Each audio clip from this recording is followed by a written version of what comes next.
paano ba ito nagawa? Madali lang yan, tuturo ko sa inyo. Dito sa unang clip natin, kuha muna tayo ng mga 3 seconds plain background and then lakad, then talon. Konting angas-angas and then balik. Okay. So, sa second clip natin, ganun din, the same. Sa second clip, yan yung walang jacket. Then, the same, babalik din. Okay, punta na tayo sa cut. So, dito hanapin lang natin yung pagtalon niya, yung pagtawid. Ayun.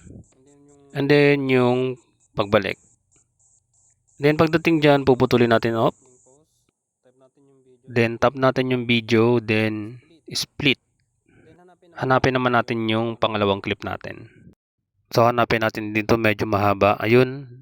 Then, itras lang natin ng konti. Then, tap and split. Then, buburahin natin yan. Tapos, i-overlay natin yung clip na yon. Hanapin lang natin yung overlay sa baba. Yan, overlay. And then, pag nalaglag na siya, delete natin yung ending. And then, itong isa, hatakin natin paabante. So, dito guys, medyo tansyahin natin yung timing ng video. So, dito guys, itatap natin yung in-overlay natin. And then, hanapin natin sa baba yung mask. Yan, hanapin natin. And then, select horizontal. Then, ikutin lang natin ng konti. Then, make sure lang na nakapantay siya dun sa may poste. Ayun, goods na yan. So, dito, medyo tansyahin natin kung sabay na ba yung timing ng pagtalon tsaka nung pagpalit niya. Ayun.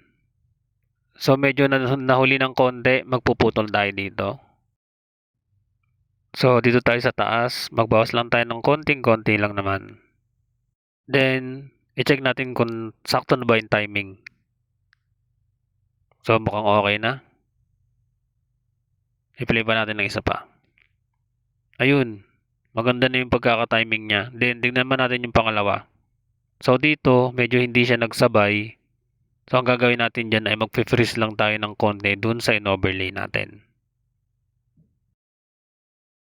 Itatap lang natin tong nasa babang video o yung in-overlay natin and then hanapin natin sa baba yung freeze.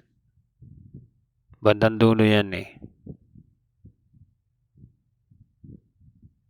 So, pagka-freeze natin, bawasan lang natin ng konti. Magtira lang tayo ng less than a second and then okay na. Try na natin kung magsasabay na siya. Ayun, okay na yan. Good na yan. So, pwede natin putulin to. Tap and then delete. Then, double check natin kung maganda na ba yung pagkaka-transition niya. Yun. Sakto.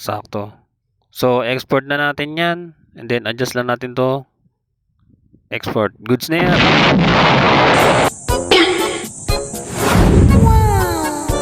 At kung nagustuhan mo ang video na to, follow man ako. Maraming salamat!